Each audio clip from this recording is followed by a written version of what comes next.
যারা ক্ষমতায় আছেন পুলিশ নিয়ে বাহাদুরি কইরেন না, কারণ এখন ক্ষমতায় আছেন এই পুলিশ হাত পাও দিয়া স্যালুট মারে, ক্ষমতা গেলে এই পুলিশই হাত পা দিয়া উস্তা মারবে। একই কথা এখন আবার বলছি, যারা বর্তমানে সুবিধাজনক অবস্থানে আছেন এই পুলিশ দিয়ে আকাম কুমাম কইরেন না, এরা এখন সালাম দিতেছে না, কয়দিন পরেই পা দিয়া উস্তা মারবে আপনারে। আপনি সত্য পথে চলেন, ভালো পথে চলেন, সবাই আপনাকে সম্মান করবে এবং আল্লাহ আপনার সম্মান বাড়িয়ে দিবে। সম্মানের মালিক কে? দেখছেন না এখন বিভিন্ন মন্ত্রীকে উঠানো হয়, পুলিশ বাইন্দা উঠায়। এই কয়দিন আগে কিন্তু এই পুলিশরা এই মন্ত্রীদেরকে জি sir, yes sir, yes sir. আর এখন কি করে দেখছেন, হেলমেট পরে এমনি টানে সামনে হাসতেছেন। এই আপনারাই আবার রাজনীতির নামে অনেক অপরাজনীতি করে মানুষের উপর জুলুম করেন। আমার যুবক ভাইদেরকে বলছে, আমিও যুবক, আপনাদেরকে বলছে, যুবক ভাইদেরকে অনেকে আপনাদেরকে টার্গেট করে তার ক্ষমতার হাতিয়ার হিসাবে আপনাকে ব্যবহার করে, আপনার পকেটে 500 টাকা 1000 টাকা ঢুকাই দিয়া, আপনাকে জিলাপি বিরিয়ানি খাওয়াইয়া, তার সামনে পিছনে মোটরসাইকেল শুডাউন দিয়া আপনাকে তার ক্ষমতায় দেওয়ার সিঁড়ি হিসাবে ব্যবহার করে, চামচার মতো আপনাকে ব্যবহার করে। আপনি কারো চামচা হবেন না, বি এ প্রেস্টিজিয়াস পারসন, ব্যক্তিত্ববান ছেলে হন। কলেজে বিশ্ববিদ্যালয়ে পড়ে সে কিভাবে অশিক্ষিত চরিত্রহীন নেতার সামনে পিছনে চামচার মতো হাঁটাহাঁটি করে।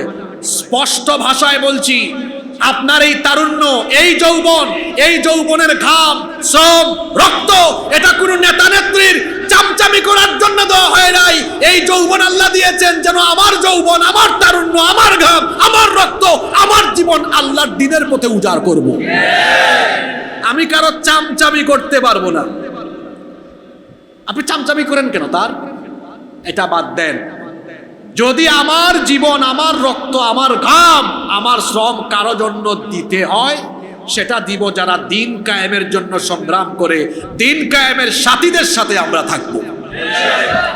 এর বাইরে কোথাও আমার ঘাম, শ্রম, রক্ত, জীবন আমি দিব না, কারণ এটা এত সস্তা নয় যেটা যে কেউ চাইলেই 500 টাকার বিনিময়ে পেয়ে যাবে।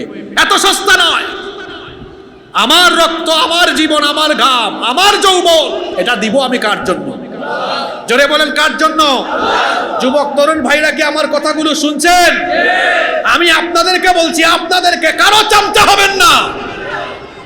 এরা তাদের ক্ষমতার স্বার্থে আপনাদেরকে ব্যবহার করে। এই কথাগুলো আমি গত 8-10 বছর ধরে গোটা দেশে বলি যে আমার ভাইরা কারো চামচা হইয়েন না। আল্লাহ বুঝার তৌফিক দান করেন। أعوذ بالله من الشيطان الرجيم بسم الله الرحمن الرحيم يا أيها الناس اعبدوا ربكم الذي خلقكم والذين من قبلكم لعلكم تتقون।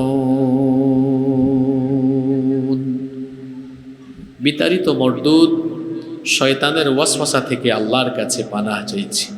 পরম করুণাময়, দয়াবান, মেহেরবান আল্লাহর নামে শুরু করছি। আল্লাহ তাআলা বলছেন, ইয়া আইয়ুহান নাস, হে মানব জাতি, উ'বুদু রাব্বাকুম, তোমরা তোমাদের রবের ইবাদত করো, আল্লাযী খালাকাকুম, যিনি তোমাদেরকে সৃষ্টি করেছেন, ওয়াল্লাযীনা মিন ক্বাবলিকুম, এবং যিনি সৃষ্টি করেছেন তোমাদের পূর্ববর্তীদেরকে, লাআল্লাকুম তাত্তাকুন, আশা করা যায় তোমরা এর মাধ্যমে তাকওয়া অর্জন করবে। সম্মানিত উপস্থিতি, এই আয়াতে প্রথম অংশে যাদেরকে অ্যাপ্রোচ করা হয়েছে, সম্বোধন করা হয়েছে, তারা হচ্ছেন মানব জাতি। এখানে মানব জাতিকে সম্বোধন করা হয়েছে। জোরে বলেন তো, আমরা সবাই কি? মানুষ। আমরা সবাই কি? মানুষ। আর এই কোরআন কার জন্য নাজিল হয়েছে? এটা তো পশু পাখির জন্য নাজিল হয় নাই। কোরআন নাজিল হয়েছে কার জন্য? মানুষের জন্য। হাদা বায়ানুল লিন্নাস হুদাল লিন্নাস, এটাকে মানুষের জন্য হেদায়েতের গ্রন্থ হিসাবে যিনি নাজিল করেছেন তিনি কে? আপনারা যখন কোরআন তিলাওয়াত করবেন দেখবেন কোরআনে কারীমে কয়েক রকমের সম্বোধন আছে। যখন আল্লাহ ইমানদারদেরকে সম্বোধন করেন তখন আল্লাহ বলেন ইয়া আইয়ুহাল্লাযীনা আমানু, হে ইমানদারেরা। আবার আল্লাহ যখন কাফিরদেরকে সম্বোধন করেন তখন আল্লাহ বলেন ইয়া আইয়ুহাল কাফিরুন। যেমন সূরা কাফিরুনের প্রথম আয়াত কি? কুল ইয়া আইয়ুহাল কাফিরুন। আবার যখন আল্লাহ তাআলা সব মানুষকে সম্বোধন করেন, এখন আর নির্দিষ্ট কোনো শ্রেণী না, সব মানুষকে সম্বোধন করেন, তখন আল্লাহ তাআলা নাস শব্দ দিয়ে সম্বোধন করেন। এখানে আল্লাহ তাআলা নাস দ্বারা গোটা মানব জাতিকে সম্বোধন করেছেন। আয়াতের শুরুর অংশটা হলো ইয়া আইয়ুহান নাস, হে মানব জাতি, হে মানুষ। তাহলে কথাটা বলা হচ্ছে কাদেরকে? শুধু মুসলমানদেরকে নয়, মুসলিম এবং মুসলমানের বাইরে যারা আছে, এক কথায় সব মানুষকে উদ্দেশ্য করে আল্লাহ এই আয়াতে এবার কথা বলবেন। যেমন সূরা কাফিরুনে আল্লাহর সম্বোধন সব মানুষ না, সম্বোধন শুধুমাত্র কারা? কাফির। একবার নবীজির কাছে কাফিররা প্রস্তাব নিয়ে এসেছিল। তারা বলল, মুহাম্মদ, আমরা বলি সাল্লাল্লাহু আলাইহি ওয়াসাল্লাম, আমরা এক এলাকার মানুষ, আমরা মূর্তি পূজা করি আর তুমি তাওহীদবাদী। এই বিষয়টা নিয়ে আমাদের মধ্যে উভয় পক্ষে একটা ভেজাল যেহেতু লেগে গেছে, চলো আমরা একটা মীমাংসা করে ফেলি, সমাধান করে ফেলি। আল্লাহর নবী বললেন, এই সমাধানটা কিরকম হতে পারে? তারা বলল, নিজেরা নিজেরা ঠেলাঠেলি করে লাভ নাই, তুমি কিছুদিন আমাদের মূর্তি পূজা করো আর আমরা কিছুদিন তোমার রবের ইবাদত করি। 50-50 হয়ে গেল, কিছুদিন তুমি আমাদের মূর্তি পূজা করবে আর কিছুদিন আমরা তোমার রবের ইবাদত করব। এই কথা কাফিররা বলল কাকে? আল্লাহর রাসূলকে। এই প্রস্তাব যখন কাফিরেরা দিল, আল্লাহ তাআলা তখন কাফিরদেরকে সম্বোধন করে এই সূরাটা নাজিল করলেন। সবাই মহব্বতে বলেন, কুল ইয়া আইয়ুহাল কাফিরুন লা আ'বুদু মা তা'বুদুন ওয়ালা আনতুম আবিদুনা মা আ'বুদ ওয়ালা আনা আবিদুম মা আবাদতুম ولا أنتم عابدون ما أعبد لكم دينكم ولي دين। আল্লাহ তার নবীকে বললেন, কুল, ও নবী আপনি বলুন, ইয়া আইয়ুহাল কাফিরুন, হে কাফিরেরা, লা আ'বুদু মা তা'বুদুন, তোমরা যার ইবাদত করো আমি তার ইবাদত করি না। পরবর্তী আয়াতগুলোতে বলা হয়েছে, আবার আমি যার ইবাদত করি তোমরাও তার ইবাদতকারী নও।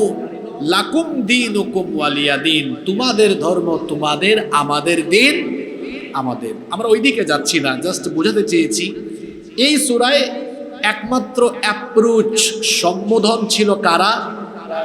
বলেন কারা? কাফিরেরা।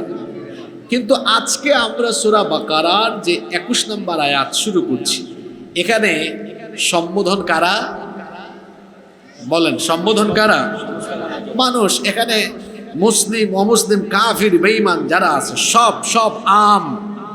আল্লাহ আম ভাবে এখানে সবাইকে সম্বোধন করছেন, বলছেন ইয়া আইয়ুহান নাস, হে মানব জাতি। সম্বোধন করে মানব জাতির উদ্দেশ্যে আল্লাহ এই আয়াতে কি বলছেন? তামাম দুনিয়ার সমগ্র মানবতাকে উদ্দেশ্য করে এই আয়াতে আল্লাহ তাআলা বললেন, ইয়া আইয়ুহান নাস উবুদু রাব্বাকুম, তোমরা তোমাদের রবের ইবাদত করো। খেয়াল করেন আয়াতের শব্দ চয়নের নমুনা দেখেন। আল্লাহ যদি চাইতেন, আল্লাহ ইচ্ছে করলে এই আয়াতে এভাবেও তো বলতে পারতেন, ইয়া আইয়ুহান নাস উবুদুল্লাহ, হে মানুষেরা তোমরা আল্লাহর ইবাদত করো। আল্লাহ তো এটাও বলতে পারতেন, কিন্তু আল্লাহ এভাবে না বলে বলেছেন উবুদু রাব্বাকুম, আল্লাহর ইবাদত নয়, তোমরা তোমাদের রবের ইবাদত করো। জোরে বলেন কার? আস্তে বলবেন না, জোরে বলেন কার? রব এটা এমন গুরুত্বপূর্ণ শব্দ, এই সূরাটি কোরআনের এই শব্দটি কোরআনের শুরুতেও আছে, আবার এই শব্দটি কোরআনের শেষেও আছে। কোরআন খুললেই দেখবেন প্রথমে রব শব্দটা পাওয়া যায়। আলহামদুলিল্লাহি রাব্বিল আলামিন। বলেন তো কোরআন খুললেই প্রথমেই রবের পরিচয় আছে না নাই? যখন আপনি কোরআন তেলাওয়াত শেষ করবেন, শেষ সূরা পড়লেও রব পাবেন। সেখানে আল্লাহ বলেছেন কুল আউযু বিরাব্বিন নাস। কোরআন শুরু হয়েছে রবের পরিচয় দিয়ে, আবার শেষেও আছে রবের পরিচয়। আবার যখন আমরা সবাই কবরে চলে যাব, কবরের মধ্যেও সর্বপ্রথম প্রশ্ন করা হবে কার ব্যাপারে? জোরে বলেন কার ব্যাপারে? প্রথম প্রশ্নটাই হবে রবের ব্যাপারে। মার রাব্বুক। কি সুন্দর মিল দেখেন, কোরআনের শুরুতে রব, কোরআনের শেষেও রব। আবার দেখবেন কবরের মধ্যে প্রথম প্রশ্নটা হলো রব। যে আয়াত নিয়ে আলোচনা হচ্ছে, এই আয়াতেও বলা হচ্ছে ইবাদত করো কার? রবের। পিছন থেকে তো কথা শোনা যায় না, ইবাদত করো কার? রবের। এটা একটা অর্ডার, আমরের সিগা, উবুদু আদেশ। ইবাদত করো কার? আল্লাহ এর পরের অংশে বললেন রব্বাকুম, তোমাদের রবের ইবাদত করো। আল্লাহ চাইলে বলতে পারতেন উবুদুল্লাহ, আল্লাহর ইবাদত করো, কিন্তু আল্লাহ এভাবে না বলে বলেছেন উবুদু রাব্বাকুম, রবের ইবাদত করো। এই কথাটা বলার পেছনে নিশ্চয়ই একটা কারণ আছে না নাই? অবশ্যই আছে। কারণটা কি? কারণটা হলো ইবাদত রবের করতে হয়, আর রব এটা ব্যাপক অর্থবোধক একটা শব্দ। রবকে, রব হলেন তিনি একেবারে সৃষ্টি করা থেকে নিয়ে শুরু করে জন্ম দেওয়া, দুনিয়াতে আনা, লালন পালন করা, রিজিকের ব্যবস্থা করা, তার সবকিছুকে নিয়ন্ত্রণ সংহার এর দায়িত্ব যার হাতের মুঠায়, তার নাম, তার নাম কি? রবের আরেকটা পরিচয় আছে, চাওয়ার আগেই দয়া করে যিনি দিয়ে দেন তার নাম কি? রব। তার নাম কি? রব। আপনাদের বয়স যখন 6-7 মাস ছিল, আরো কিছুদিন পরে যখন দাঁত উঠার দরকার, আপনারা কেউ কি বলেছেন আল্লাহ দয়া করে দাঁত দেন, এরপরে আল্লাহ দাঁত দিয়েছেন? বিষয়টা কি এমন হয়েছে? আপনি চান নাই, আল্লাহর কাছে চাইতে হয় নাই। চাওয়ার আগেই বান্দার প্রয়োজন পূরণ করে দয়া করে যিনি দিয়ে দেন তার নাম কি? না, এখানে আল্লাহ বলে কে? আল্লাহ ঠিক আছে, কিন্তু আজকে কথা হচ্ছে এই আয়াতে রবের কথা হচ্ছে কিসে? হ্যাঁ, রব যিনি আল্লাহ তিনি, কিন্তু আল্লাহ তাআলা এখানে তো আয়াতে মুমিনদেরকে সম্বোধন করেন নাই, আল্লাহ সম্বোধন করেছেন সকল মানুষকে। আমরা তো আল্লাহ চিনি, কিন্তু যারা ঈমান আনে না এরা কি আল্লাহ চিনে? এরা চিনে ভগবান, তারা চিনে কি? ঈশ্বর। তারা চিনে কি? গড। তারা চিনে পরমেশ্বর। এমনকি আপনি রাগ করবেন না, আমাদের মধ্যেও আবুল কালাম আব্দুস সাত্তার মুসলমানের নাম নিয়েও অনেকে এখনো আল্লাহ তাআলাকে সঠিকভাবে চিনতেও পারে নাই। কেমনে চিনতে পারে না? এটা একটু পরে টের পাবেন। আল্লাহ এখানে বলছেন উবুদু রাব্বাকুম, তোমরা তোমাদের রবের ইবাদত করো। কার ইবাদত? রবের। রবকে।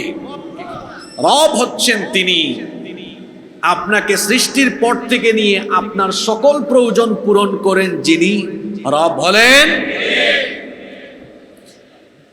এটা তো আমি সংক্ষেপে বললাম, কিন্তু আল্লাহ তাআলা এই আয়াতে আবার রবের পরিচয় দিয়েছেন আল্লাযী খালাকাকুম, যিনি তোমাদেরকে সৃষ্টি করেছেন, ওয়াল্লাযীনা মিন ক্বাবলিকুম, এবং তোমাদের পূর্ববর্তীদেরকেও যিনি সৃষ্টি করেছেন। তার রব হলেন তিনি, আমাদেরকে সৃষ্টি করেছেন যিনি, এমনকি আমাদের পূর্ববর্তীদেরকেও সৃষ্টি করেছেন কে? আরো জোরে বলেন কে? আল্লাহ আমাদেরকে সৃষ্টি করেছেন। এই পৃথিবীতে বহু মানুষ আছে যারা আল্লাহকে রব হিসাবে মানে না, এমনকি আল্লাহর অস্তিত্বে পর্যন্ত বিশ্বাস করে না। এই পৃথিবীতে এমন বহু মানুষ আছে যারা বলে দেয়ার ইজ নো গড, স্রষ্টা বলতে কেউ নাই। যে ব্যক্তি এমন কথা বলে আসলে ওই ব্যক্তির মধ্যে ন্যূনতম কোনো জ্ঞান, বিবেক বা বুদ্ধি নাই। আপনি দেখবেন অনেক উচ্চ শিক্ষিত মানুষ আছে, নাস্তিক হয়ে গিয়েছে, স্রষ্টায় বিশ্বাস করে না। এমন মানুষ আছে না নাই? এমন মানুষ আছে বিশ্বাসই করে না আল্লাহ একজন আছে। আল্লাহ একজন আছে এটা বোঝার জন্য এত শিক্ষিত হওয়া লাগবে না, সামান্য বিবেক খাটালেই হয়ে যাবে, আল্লাহকে আপনি চিনতে পারবেন। আচ্ছা আপনারা আমাকে বলেন তো, এই যে আমার মুখের সামনে এগুলা কি? সবাই বলেন না কেন? এটা কি অটোমেটিক চলে না কেউ একজন চালায়? কথা বলতেছেন না কেন? এটা অটোমেটিক চলে না, ওই কোনো দিকে একজন আছে ডানে বা বামে, ওই যে সে ওখান থেকে অপারেট করছে, এটা চলছে। আপনাদের বামে যে রাস্তা আছে, এই রাস্তার মধ্যে, এটা তো এত ব্যস্ত রাস্তা, সারাদিন হাজার হাজার গাড়ি চলে, এই গাড়িগুলো কি এমনে এমনে চলে না কেউ একজন চালায়? গাধার দল যারা বলে আল্লাহ বলতে কেউ নাই, তোর মতো গাধা আর দুনিয়াতে নাই। মাইক যদি একা একা না চলে, আর গাড়ি যদি ড্রাইভার ছাড়া একা একা না চলে, আসমান জমিন আর এত বড় বিশ্ব জগৎ আল্লাহ ছাড়া কেমনে চলে?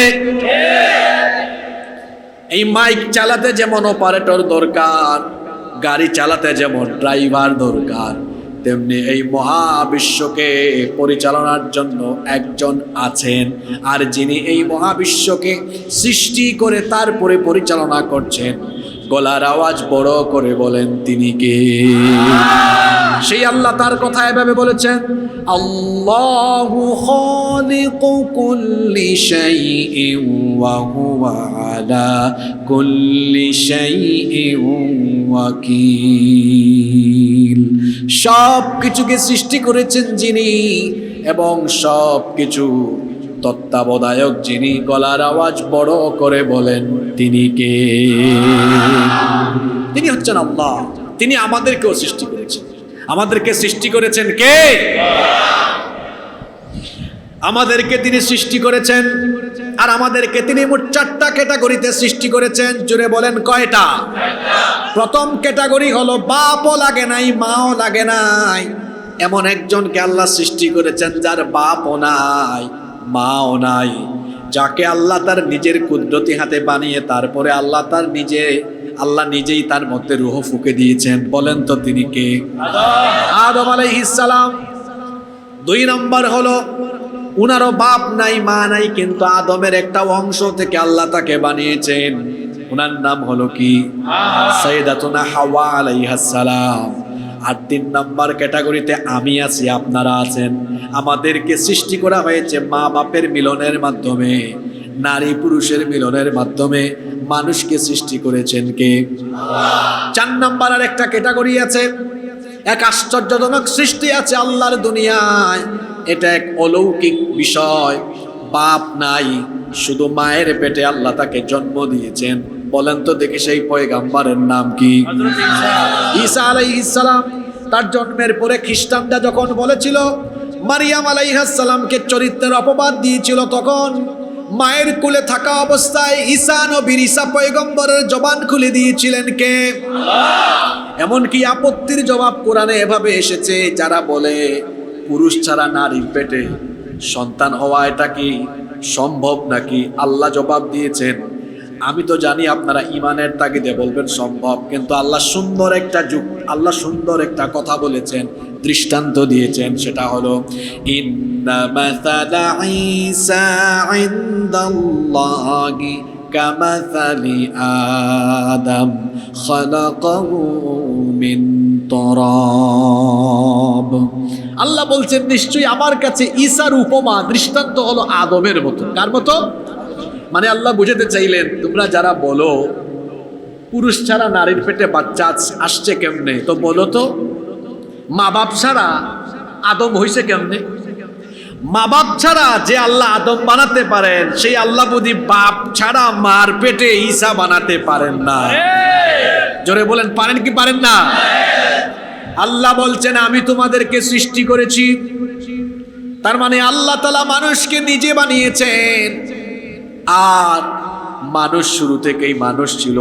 প্রথম মানুষের নাম কি? আদম। তাহলে বলেন তো আমাদের পূর্বপুরুষরা মানুষ ছিল না অন্য কিছু ছিল? কিন্তু এখন আবার কিছু বানর গবেষক বের হয়েছে, এরা গবেষণা করে পায় মানুষের পূর্বপুরুষ নাকি বান্দর ছিল। আপনাদের পাশেই একটা ব্যাংক আছে, গত 10-12 দিন আগে এই ব্যাংকে আমি গিয়েছিলাম কোনো একটা অফিসিয়াল কাজে। ব্যাংকের ম্যানেজারের সাথে কথা বলতে বলতে সে এক সময় বলে কি, প্রথমে কথা শুরু হয়েছে এভাবে, আমি কোনো ধর্মে বিশ্বাস করি না। তো এরপরে আমি কৌতূহলী হয়ে তার সাথে কথা বলতে বলতে কথা বের করছি কেন সে বিশ্বাস করে না। তো লাস্ট পর্যায়ে এক সময় এমনও আপত্তি পেশ করেছে যে কোরআনে যে মানুষের উৎপত্তির কথা বলা হয়েছে আমি এটাতে বিশ্বাস করি না। আমি বললাম আপনি কি বিশ্বাস করেন? আমি ডারউইনের মতবাদে বিশ্বাসী। কোনটা? ওই যে হিউম্যান ইভলিউশন যেটা ছিল, যে মানুষের পূর্বপুরুষ এক সময় সুরতে বানর ছিল, এদের পিছনে লেজ ছিল, গাছের আগায় লাফাইতে লাফাইতে এক সময় লেজটা খসে পড়ে গেছে, হঠাৎ করে সে বান্দর থেকে একদিন কি হয়ে গেছে? মানুষ হয়ে গেছে। আমাকে আপনারা যারা চিনেন তো ভালো, আমার স্বভাব হলো এমন, আমি মাঝে মাঝে যে লোকটা যেমন তার এক সাইজ করি বা কথা বলি তার বেলায় তেমন। আমি চিন্তা করলাম এই লোকটা যে রোগের রোগী তারে ওষুধ দেওয়া লাগবে তেমন। আমি চিন্তা করলাম তাহলে তারে এমন কথা বলি যেন ওইটা দিয়েই তারে থামিয়ে দেওয়া যায়। বললাম ভাই যুক্তির খাতিরে কিছুক্ষণের জন্য আমি আপনার সাথে একমত, মানুষের পূর্বপুরুষ বানর ছিল। তো এই কথায় যদি আমি একমত হয়ে যাই, ভাই গো এত সুন্দর ডেকোরেশন করা, ইন্টেরিয়র করা, এসি করা এই অফিসে আপনি চারপাশে এত মানুষ নিয়ে কি করেন? আপনি দয়া করে এখান থেকে বের হয়ে যান, বের হয়ে ওই সুন্দরবনের জঙ্গলে যান, গিয়ে আপনার জাতি ভাই বানরের সাথে আপনি বসবাস করেন, আমাদের কোনো আপত্তি নাই। কারণ আপনি তো বিশ্বাস করেন মানুষের পূর্বপুরুষ কি? তো মানুষের পূর্বপুরুষ কি বানর? আমরা মানুষের জাত, আমাদের পূর্বপুরুষ মানুষ। এই যে আল্লাহ এই সূরায় এটা বলেছেন, আল্লাযী খালাকাকুম, এরপরে কি বলেছেন? ওয়াল্লাযীনা মিন, তিনি তোমাদেরকেও সৃষ্টি করেছেন এবং তোমাদের পূর্ববর্তীদেরকেও সৃষ্টি করেছেন। তিনি কে? তিনি রব। সেই রবের ইবাদত করতে বলা হয়েছে। এবার আমি মূল কথায় চলে আসি, মনোযোগ আছে তো আপনাদের? আজকে কিছু আশ্চর্যজনক ওয়াজ শুনবেন, এজন্য অমনোযোগী হয়েন না। এবার এই মানুষকে আল্লাহ আদেশ দিচ্ছেন কি করার জন্য? আপনারা ঘুমাই গেছেন নাকি? নাকি বিরিয়ানি খাইতে আসছেন? বিরিয়ানি আছে, আমি দেখে আসছি, এটা কোথাও যায় নাই, খুব যত্ন করে রাখা হয়েছে। আবার ঠান্ডা যেন না হয় গরম করে রাখার ব্যবস্থা করা হয়েছে। এমন হিট দিচ্ছে যে সারা রাত, এমনকি আগামী 2 দিনেও এটা কি হবে না, আগামী 2 দিনেও এটা ঠান্ডা হবে না, অসুবিধা নেই। শুধু আগুন আর নষ্টও হবে না, সিস্টেম করে রাখা আছে। অনেকের জিহ্বায় পানি চলে আসে, পানি আসতেও এখন দেওয়া যাবে না। কষ্ট হচ্ছে নাকি আপনাদের? তাহলে বলেন এই মানুষকে সৃষ্টি করেছেন কে? আর এই মানুষকে আদেশ দেওয়া হয়েছে কার ইবাদতের? আল্লাহর ইবাদতের। এখানে রব বলা হয়েছে, রবের ইবাদত কর। রব দিয়ে বোঝানো হচ্ছে তিনি তোমাদের সৃষ্টিকারী, লালন পানি, তিনি তোমাদের সৃষ্টিকারী, লালন পালনকারী। রব আমাদেরকে খাওয়ান কে? লালন পালন করেন কে? শুধু কি আমাদেরকে? ওই যে আকাশের দিকে সকালবেলা আমরা তাকালেই দেখি অনেক পাখি আকাশে ডানা ঝাপটায়া উড়ে বেড়ায়। এই পাখিগুলাকে আমরা খাওয়াই না, এদেরকেও লালন পালন করেন আমার রব। সকালবেলা পাখি খাঁচা থেকে বের হয়, সারাদিন আকাশে ডানা ঝাপটায়া উড়ে, কিন্তু সন্ধ্যাবেলায় তারে পেট ভরাইয়া বাড়িতে ফেরান কে? সাগরে যে এত এত মাছ আছে, নদী নালায় যে এত মাছ আছে, এদেরকে তো আমরা খাওয়াই না। এদেরকে যিনি খাবার দাবার খাইয়ে, এদেরকে যিনি লালন পালন করেন, এদেরকে যিনি বাঁচিয়ে রাখেন, তিনি কে? ওয়াজের ফাঁকে আরেকটা বাস্তব কথা বলি। আপনারা একটা জিনিস দেখছেন, কিছু কিছু মাছ এগুলাকে আমরা খাওয়াই না, খাওয়ান কে?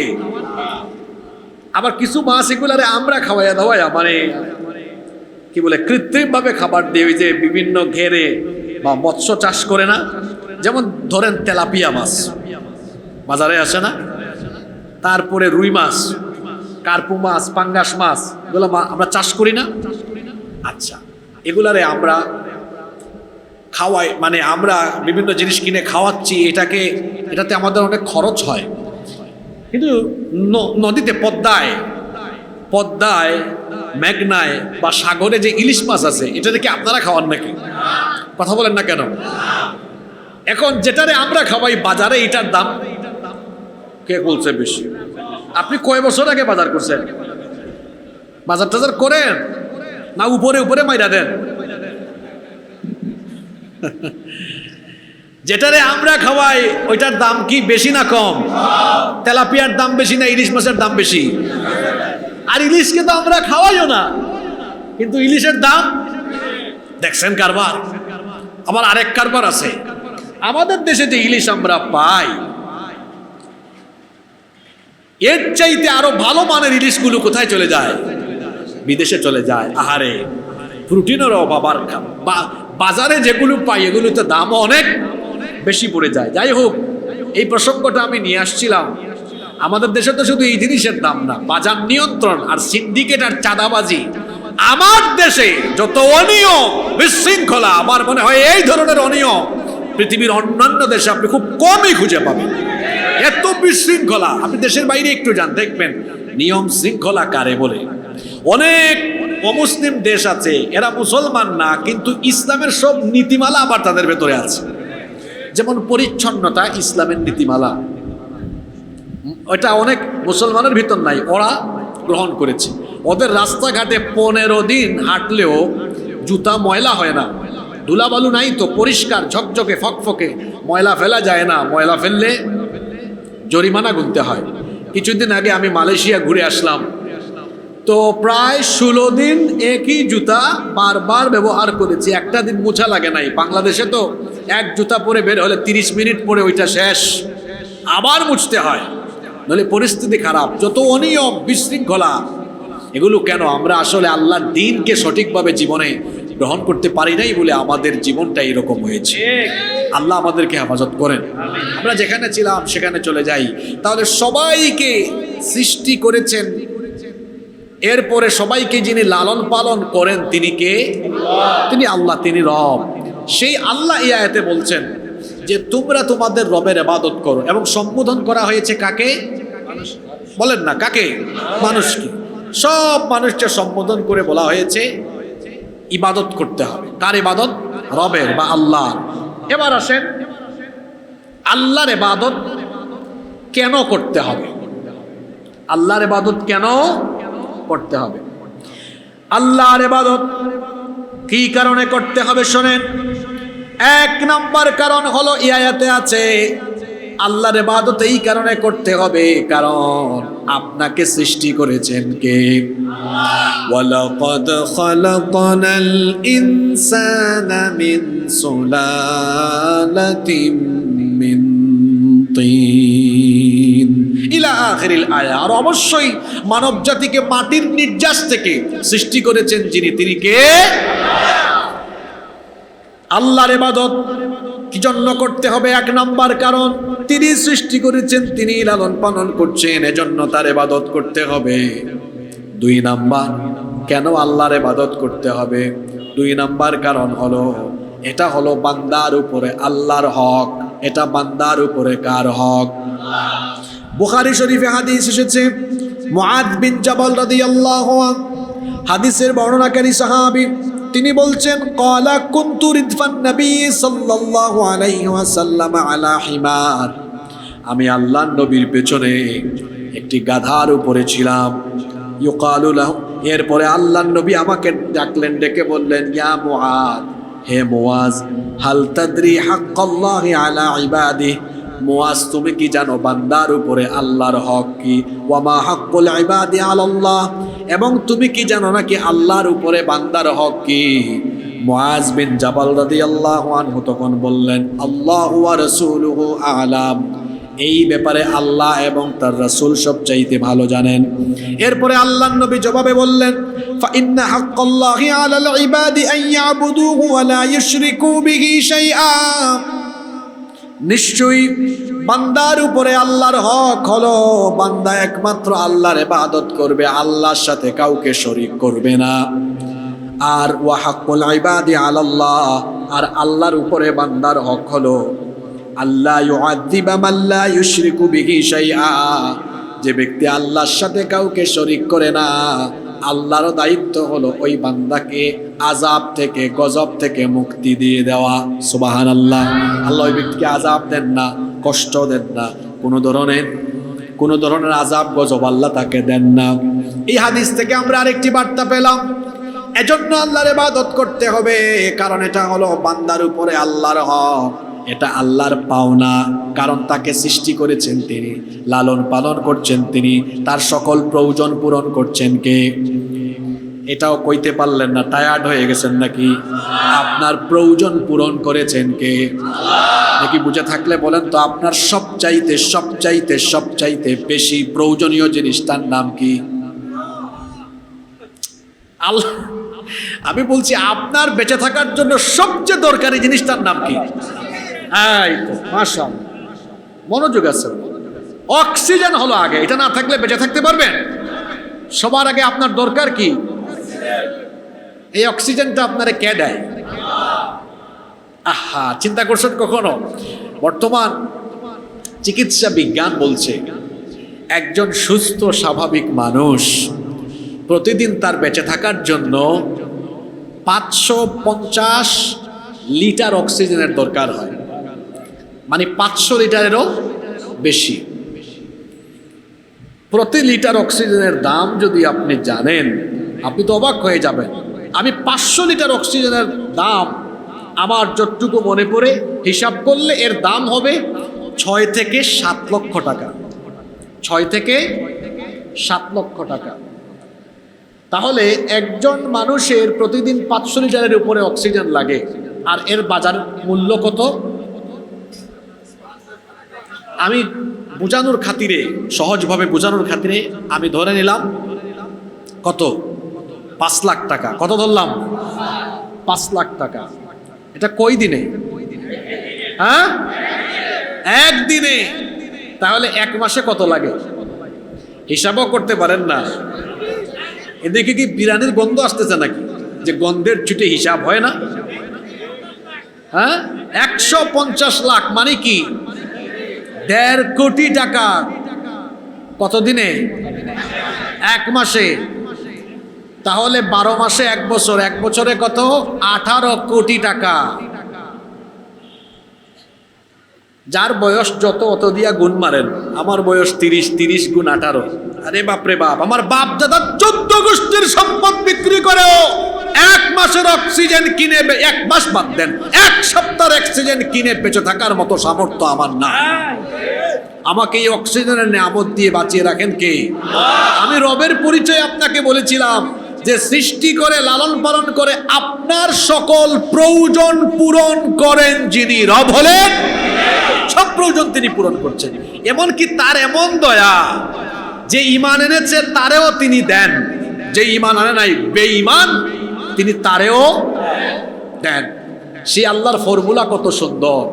সেই আল্লাহর আইন যদি গ্রহণ করা হয়, সে আল্লাহর আইনের ভেতরেও ইনসাফ থাকবে কি থাকবে না?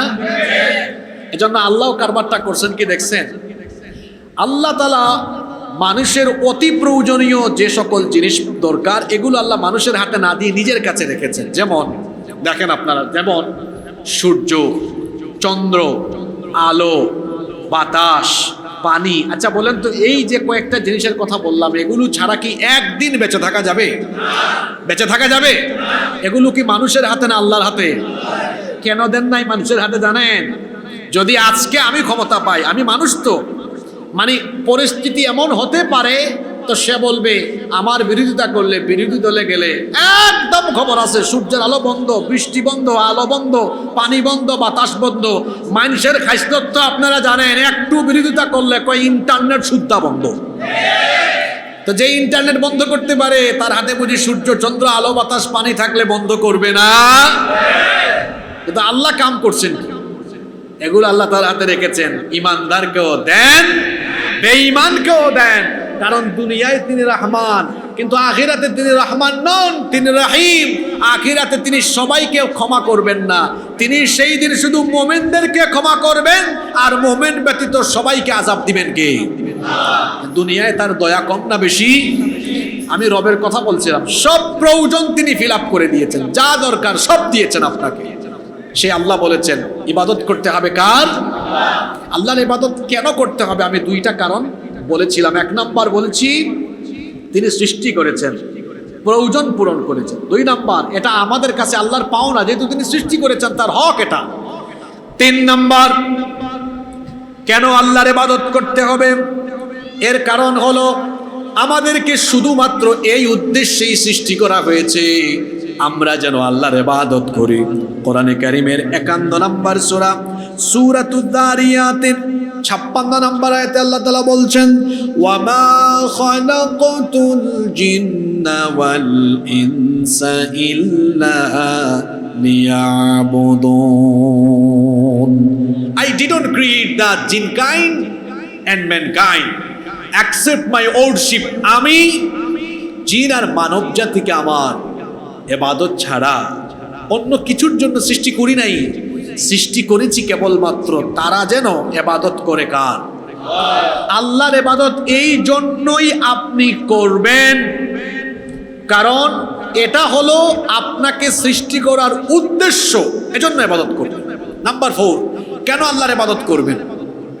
এটা হচ্ছে আপনাদের জন্য আল্লাহর আদেশ, অর্ডার। এটা হলো হুকুম।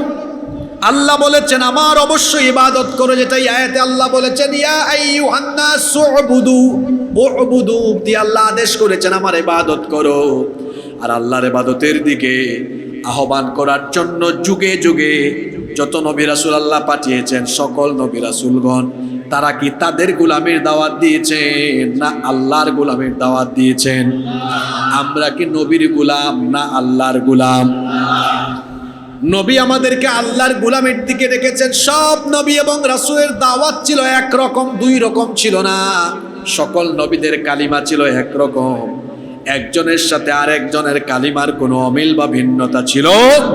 এজন্য রব্বুল আলামিন কোরআনুল কারীমের 18 নম্বর সূরা সূরাতুন নাহলের 36 নম্বর আয়াতে বলছেন, ওয়ালাকাদ বাআসনা ফি কুল্লি উম্মাতির রাসূলা আন ইবুদুল্লাহা ওয়াজতানিবুত তাগুত। আর আমি অবশ্যই প্রত্যেক উম্মতের জন্য রাসূল পাঠিয়েছি। কেন পাঠিয়েছি? তারা সবাইকে গিয়ে এই দাওয়াত দিয়েছেন আন ইবুদুল্লাহ, আল্লাহর ইবাদত করো। আবার কোরআনে কারীমের 21 নম্বর সূরা সূরাতুল আম্বিয়া এর 25 নম্বর আয়াতে আল্লাহ বলছেন, ওয়া মা আরসালনা মিন ক্বাবলিকা মির রাসূলিন ইল্লা নূহি ইলাইহি আন্নাহু লা ইলাহা ইল্লা আনা ফা'বুদুন। আমি আপনার পূর্বে যত রাসূল পাঠিয়েছি সবাইকে একই রকমের ওহী বা আদেশ করেছি, আমি ছাড়া আর কোনো ইলাহ নাই, সুতরাং আমার ইবাদত করো। সবার উপরে আল্লাহর হুকুম ছিল একরকম না দুই রকম? আস্তে বলবেন না, জোরে বলেন কয় রকম? সবাই কি আল্লাহ বলেছেন ইবাদত করতে হবে কার? আল্লাহর ইবাদত কেন করতে হবে? 4টা কারণ বলেছি। এবার মূল কথা বলবো, এটাই ফাইনাল কথা আছে। এই যে এতক্ষণ ধরে শুনতেছেন আল্লাহর ইবাদত করো, ইবাদত করো, ইবাদত করো, এবার আপনি আমাকে বলেন ইবাদত বলতে আপনি কি বুঝছেন? ইবাদত বলতে আপনি কি বুঝছেন? ইবাদত অর্থ কি বলেন তো?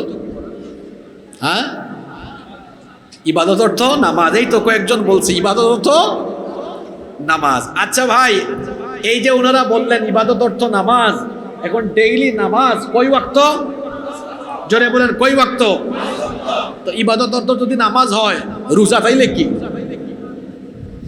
ইবাদত অর্থ যদি শুধু নামাজ হয়, রোজা তাইলে কি? এটা কি ইবাদত না? তাইলে কি আরো কয়েকজন বলবেন হুজুর আমরা রোজাকে মনে করি ইবাদত।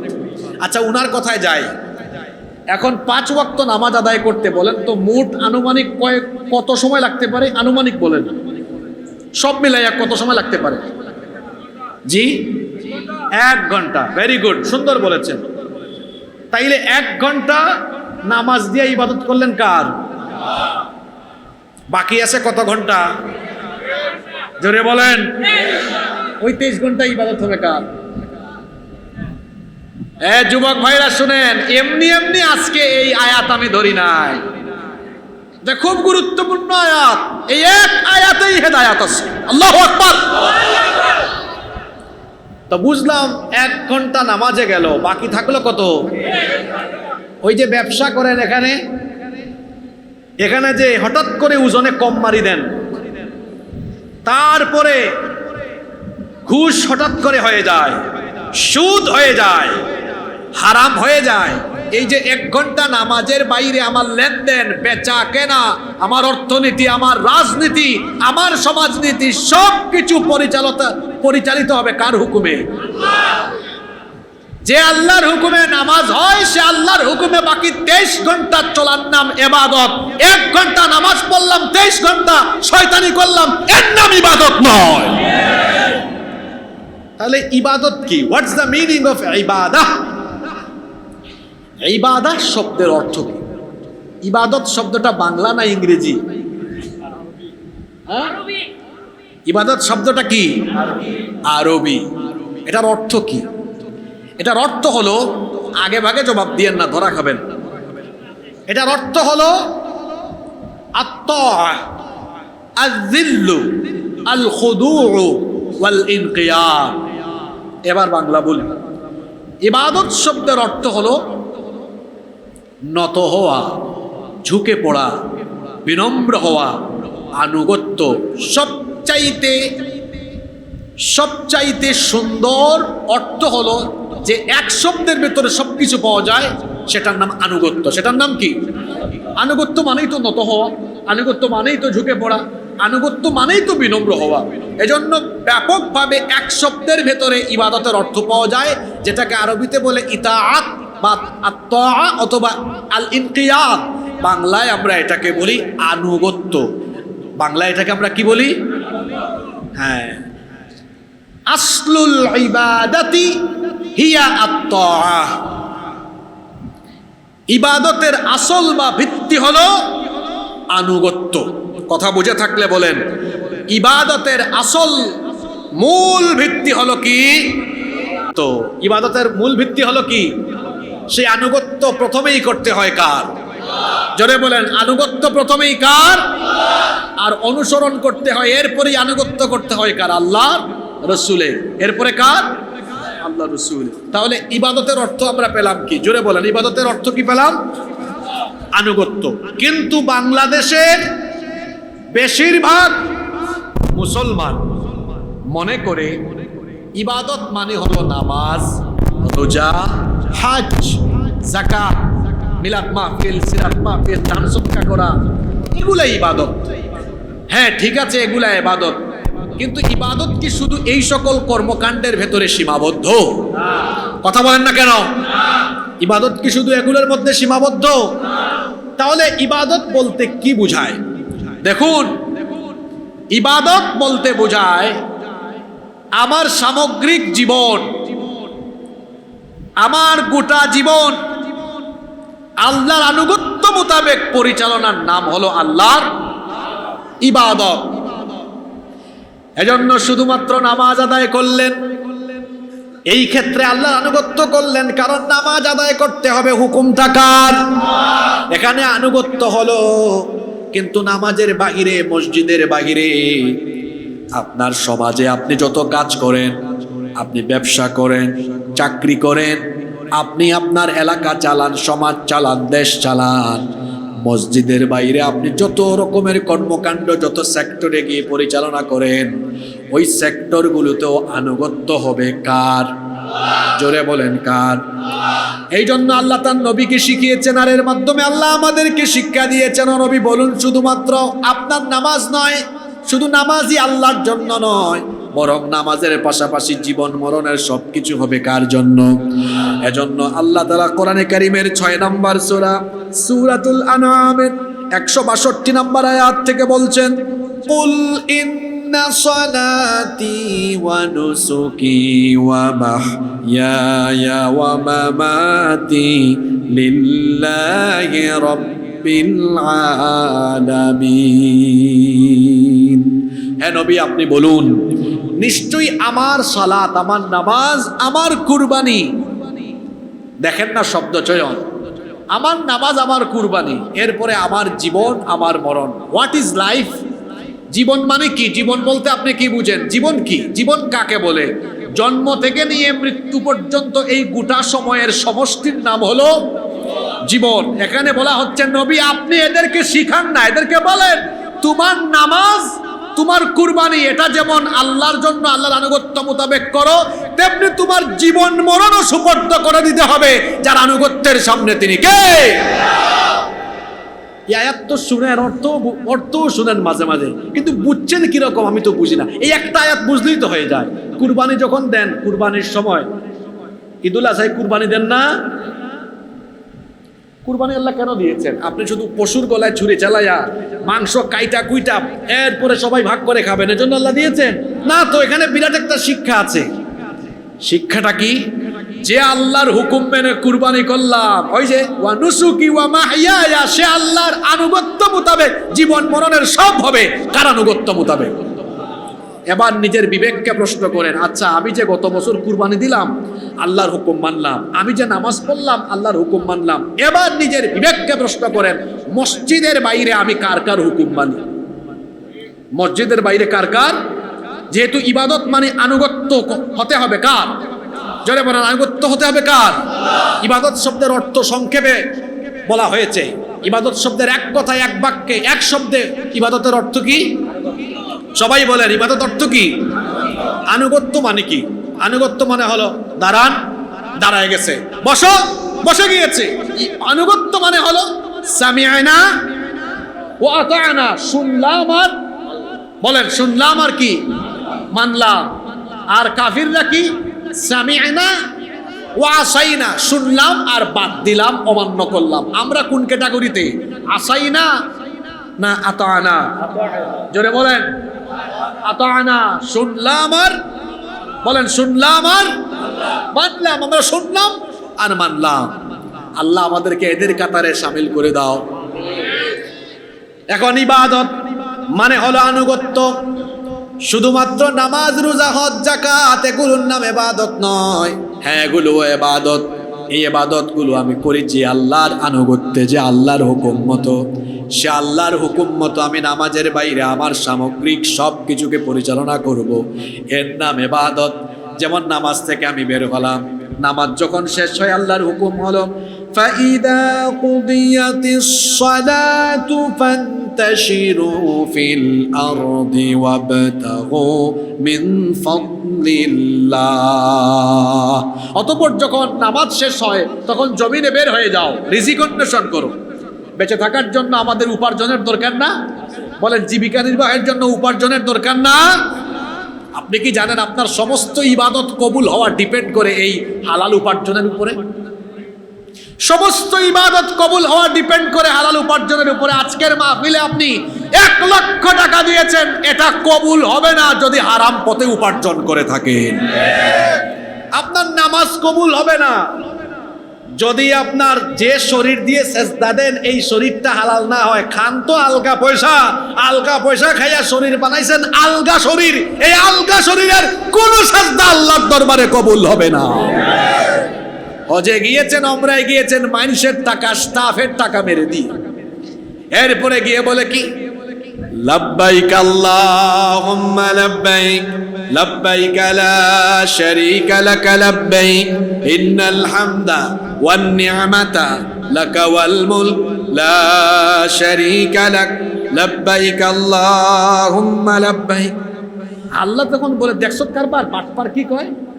কয় আল্লাহ আমি হাজির, আমি হাজির। এই বাটপার তুই হাজির হইলে কিভাবে এখানে? ইহরামের 2 টুকরা কাপড় ওইটাও হারাম টাকায় কিনা, তোর ভিসা, তোর টিকেট, তোর হোটেল বুকিং সব হারাম পয়সার কিনা, এমনকি তোর 3.5 হাত বডিটাও হারাম, কারণ খাস তো হারাম। এই 3.5 হাত হারাম বডি নিয়ে হারাম পয়সা আইসা এরপরে আমার দরবারে হাজিয়া দিয়ে বলতেছ আমি হাজির, আমি হাজির। তোর মতো হারাম খুরের উপস্থিতি আমি আল্লাহ গ্রহণ করলাম না। আল্লাহ এটা রিজেক্ট করেন, প্রত্যাখ্যান করেন। মুদ্রা কথা হলো এই, নামাজ, রোজা, হজ, যাকাত, কুরবানি, দান সদকা, এক কথায় কোন ইবাদতই আল্লাহর দরবারে কবুল হবে না যদি কেউ কি খায়? জোরে বলেন, কি খায়? যদি কেউ হারাম খায়, এই হারাম খুরের কোন ইবাদত আল্লাহর দরবারে কবুল হবে না। হারাম খুরের ইবাদতকে আল্লাহ তাআলা রিজেক্ট করেন, প্রত্যাখ্যান করেন। এর কারণ হলো হাদিস শরীফে এসেছে, আল্লাহর নবী বলেছেন ইন্নাল্লাহা তাইয়্যিব, নিশ্চয়ই আল্লাহ পবিত্র, লা ইয়াকবালু ইল্লা তাইয়্যিবা, পবিত্র ছাড়া কোন জিনিস তিনি গ্রহণ করেন না। ওয়া আন্নাল্লাহা আমারাল মুমিনিনা বিমা আমারা বিহিল মুরসালিন, নিশ্চয়ই আল্লাহ মুমিনদেরকে যে আদেশ দিয়েছেন রাসূলদেরকেও সেই রকম আদেশ দিয়েছেন। তুম্মা যাকারার রাজুল, এরপরে আল্লাহর নবী এক ব্যক্তির ঘটনা বলতেছেন, ইউতিলুস সফর, যেই ব্যক্তি লম্বা সফরে বের হয়েছে। এত দীর্ঘ সফরে লোকটা সফর করতে করতে এমন ভাবে ক্লান্ত হয়েছে, নবীজি বলেছেন আশাতা ওয়া আগবারা, তার চুল এলোমেলো উস্কো খুস্কো হয়ে গিয়েছে, গোটা শরীরে ধুলাবালু লেগে গিয়েছে, উস্কো খুস্কো চুল, এলোমেলো চুল আর ধুলাবালি যুক্ত বদন নিয়ে ক্লান্ত হয়ে লোকটা একটা পর্যায়ে ইয়ামুদ্দু ইয়াদাইহি ইলাস সামা, সে তার 2 হাতকে আকাশের দিকে প্রসারিত করে দোয়া করা আরম্ভ করেছে, ইয়া রব, ইয়া রব, ইয়া রব, এটা দাও, ওইটা দাও। আল্লাহ তখন বলেন, এর দোয়া কেমনে কবুল হবে? মালবাসুহু হারাম, মাশরাবুহু হারাম, এর জামা কাপড় যেটা পরেছে এইটা হলো হারাম টাকায় কেনা, যে খাবার খায় মাতামুহু হারাম ওয়া মাশরাবুহু হারাম, খাবার আর পানীয় যেটাই সে খায় তার উপার্জন তো হারাম, হারাম খায়া গোটা শরীরকে বানিয়েছে হারাম, এরপরে আমার কাছে দোয়া করছে। আল্লাহর নবী বলেন, এই রকম হারামখোর যখন আল্লাহর দরবারে দোয়া করে, আল্লাহ তখন বলেন তোর মতো হারামখোরের দোয়া আমার কাছে কবুল হবে না। সবচেয়ে গুরুত্বপূর্ণ এটা কি? খাওয়া, হালাল খাওয়া। আর দুনিয়াতে সবচেয়ে বড় চ্যালেঞ্জ হলো এখন হালাল খাওয়া। কেন চ্যালেঞ্জ বললাম? মনে করেন আপনি একটা চাকরি করেন, চাকরিটা হচ্ছে হালাল চাকরি, বৈধ চাকরি, কিন্তু ভাই গো, যদি আপনি সেখানে দায়িত্ব সঠিকভাবে পালন না করে অবহেলা আরম্ভ করেন, হালাল ইনকামটাও হারাম হয়ে যাওয়ার সম্ভাবনা আছে না নাই? আপনার ডিউটি হলো সকাল 9টা থেকে প্রতিদিন ফাঁকিবাজি করে 9টা 20 মিনিটে হাজির হন। তো এই যে 20 মিনিট পরে হাজির হলেন, ফাঁকিবাজি করলেন, মাস শেষে যে বেতনটা পকেটে নিলেন, এরপরে বাজার করে পেটের ভিতর ঢুকাইলেন, নিজেই চিন্তা করেন, বিবেকের কাছে প্রশ্ন করেন, আমি যে ফাঁকিবাজি করে দায়িত্ব পালন করে উপার্জন করলাম, এটা কি হালাল হলো না হারাম হলো? এরপরে আপনার অফিসে ঘুষ ছাড়া কোনো কামই হয় না। অনেকে আবার এটার নাম ঘুষও দেয় না, খুব আধুনিক নাম দিয়েছে, কই স্পিড মানি, আবার অনেকে নাম দিয়েছে টেবিল মানি, অনেকে নাম দিয়েছে চা পানের পয়সা, কেউ বা আবার নাম দিয়েছে সরাসরি হাদিয়া। নাম কি দিয়েছে? ঘুষ যারা খায় এবং যারা দেয় এরা উভয়ই হচ্ছে মালউন, এরা উভয়ই হচ্ছে অভিশপ্ত, এবং এদেরকে জাহান্নামী বলেছেন মুহাম্মদ সাল্লাল্লাহু আলাইহি ওয়াসাল্লাম। আবার অনেকে আছে কই বেশি কষ্ট করতে পারবো না, টাকা কিছু জমাইছি, আর সুদের কারবারে টাকা লাগায়, সুদের মাধ্যমে যে টাকা সে উপার্জন করলো এটা হালাল না হারাম? সুদখোররা আল্লাহর দরবারে এত ঘৃণিত, সুদখোররা আল্লাহর কাছে এত নিকৃষ্ট। হাদিস শরীফে এসেছে, আল্লাহর নবী বলেছেন একজন সুদখোর আল্লাহর কাছে এতটাই নিন্দিত, এতটাই ঘৃণিত, 1 দিরহাম যেই ব্যক্তি সুদ খায়, 1 দিরহাম সুদ খাওয়া 36 বার জিনা করার চাইতেও আরো নিকৃষ্ট। কথা কি বুঝছেন নাকি? এক দিরহাম জেনা, এক দিরহাম সুদ খাওয়া কতবার জিনা করার চেয়েও খারাপ। হ্যাঁ, বিরানি লাগবে নাকি? মনোযোগ চলে গেছে। 36 বার। কয়বার? আবার অন্য হাদিসে এসেছে আল্লাহর নবী বলেছেন, যে ব্যক্তি সুদ খায়, সুদখোরদের উপমা দিতে গিয়ে আল্লাহর নবী বলেছেন, যেই ব্যক্তি সুদ খেলো সেই ব্যক্তি যেন নিজের মায়ের সাথে জিনা করলো। আউযুবিল্লাহি মিন যালিক। সুদের 70টার বেশি গুনাহ আছে, তার মধ্যে সর্বনিম্ন গুনাহ হলো নিজের মায়ের সাথে জিনা করা। সুদ, ঘুষ, এমনকি খাদ্যে ভেজাল দেওয়া, অথবা যে কোনো পন্থায়, যে কোনো কায়দায় হারাম পন্থায় উপার্জন করা, খবরদার, এটা বড় মারাত্মক অপরাধ। ইবাদত, নিজের ইবাদতটা আল্লাহর কাছে কবুল হলো না। এমনকি হারাম পন্থায় যারা উপার্জন করে তাদের আরেকটা জিনিস মনে রাখা দরকার, সেটা হলো আল্লাহর কসম করে বললাম, আল্লাহর কুরআন আমার হাতে, আল্লাহর কুরআন আমার হাতে, আমি বললাম আপনি অপেক্ষা করেন, যদি আজকে থেকে এটা না ছাড়েন, আল্লাহর কসম করে বললাম হারামে আরাম পাবেন না, অচিরেই গজব আসবে। কার তরফ থেকে? যে সকল হারামখোররা হারাম পন্থায় সম্পদ কামাইতেই থাকে, আপনার চারপাশে একটু চোখ বোলায় দেখেন, এরা সম্পদকে উপভোগ করতে পারে না, যেমনে আসে এমনি আবার চলেও যায়। এমন এমন রোগ এদের নসিবে হয়, এগুলোর চিকিৎসাও পাওয়া যায় না। গত মাসে মক্কা শরীফে এক ভাই আমাকে বলতেছেন, ভাই, হারাম উপার্জন করলে যে মুসিবত আসে, আমার জীবনে বাস্তব এরকম একটা ঘটনা ঘটেছে। আমি সে ভাইকে বললাম, কি হয়েছে ভাই, ঘটনাটা বলেন। তাই আমার কফিল, তার কাছ থেকে একবার আমি 3000 রিয়াল মেরে দিয়েছি, টেরও পাই নাই। 3000 টাকা না, 3000, বুঝতেছেন তো বাংলাদেশি টাকায় কত হইতে পারে? অনেক টাকা। বলতেছে 3000 রিয়াল মেরে দিয়েছি, খুব খুশি আমি। 90,000 হবে না, আরো বেশি হবে, এখন তো 32 টাকার মতো, ধরেন 1 লাখ, প্রায় 1 লাখের কাছাকাছি। কয় হুজুর, আমি এইটা নিয়ে আমি আমার বাসায়, মানে সৌদিতে মক্কায় যেখানে থাকে, বাসায় আসছি, সাথে সাথে ফোন, আমার বাপ ভয়াবহ দুর্ঘটনায় হাসপাতালে, এখনই টাকা লাগবে 3 লাখ। কয় লাখ? মারছে কত? লাগবে কত? দেখছেন কারবার? কারো কারো উপরে শাস্তি আসে নগদে, কারো কারো উপরে শাস্তি আসে বাকিতে একটু পরে, কিন্তু আসবেই আসবে। আরে আপনি দেখেন না, জনগণের পয়সা লুট করে যারা সম্পদের পাহাড় করেছে, এরাও তো কিছুদিন আগে জামাতের সাথে পালিয়ে গিয়েছে। আপনি দেখেন না এগুলা? হারামে আরাম। যদি এখানে এমন কেউ থাকে, তওবা করে উঠেন, আর হারাম খাবো না, যা খাইছি খাইছি, আর হারাম খাবো না। আর শোনেন, এখানে যদি কিছু ময়লা পড়ে, বলেন তো দেখি, সেই ময়লা দেখা যাবে কি যাবে না? যায় না? কালো জিনিসও তো, এই যে আমি আমার কাছ থেকে দেখতেছি ময়লা পড়ছে, তাই না? দেখা যাচ্ছে।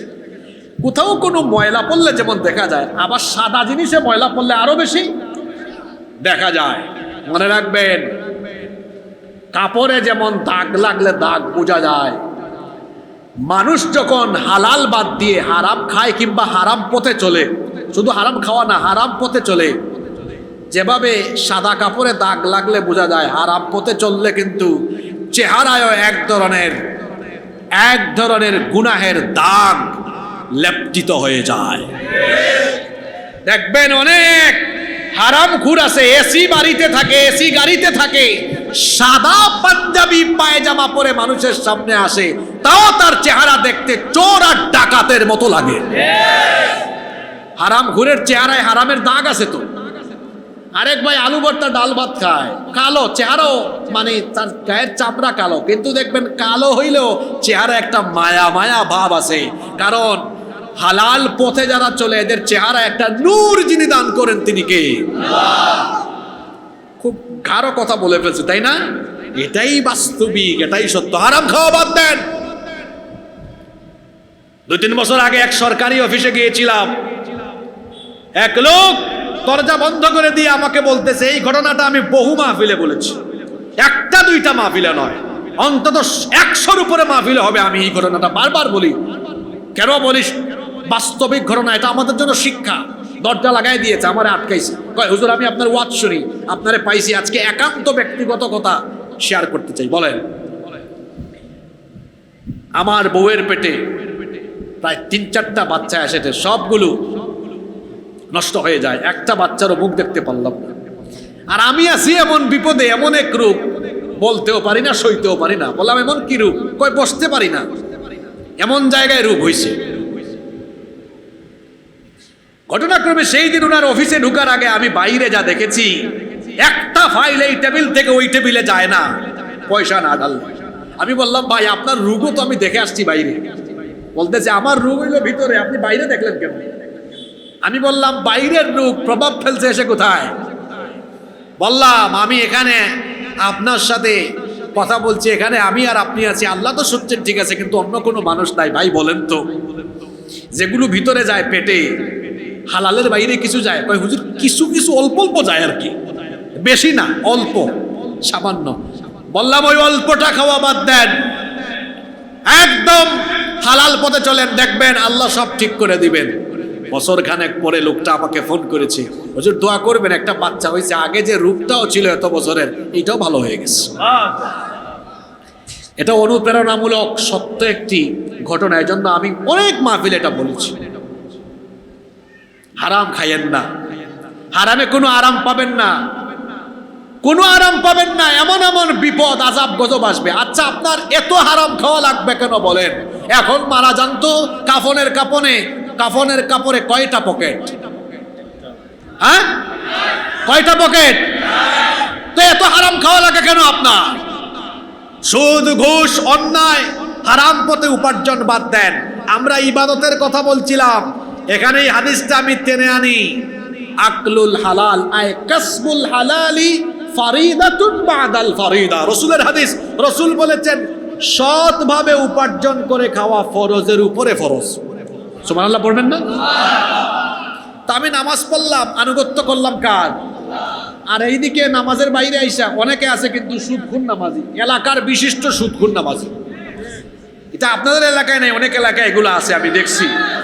এই লোক হুজুরের একদম পিছনে, মানে হুজুর এখানে আর সে এখানে, আল্লাহু আকবার, একদম পিছনে, নামাজেও সামনের কাতারে। এলাকায় সুদখোরদের তালিকা করলে তার নামও থাকবে সামনের কাতারে। বাংলাদেশে এইরকম বিশিষ্ট সুদখোর নামাজি আছে না নাই? সুদখোর হাজি আছে না নাই? আবার আইসা বলে অনেক কষ্ট করে সুদে টাকা জমাইয়া হস্তা করে আসছে। নাউজুবিল্লাহ তো পড়তেছেন, কিন্তু এমন ঘটনা আছে না?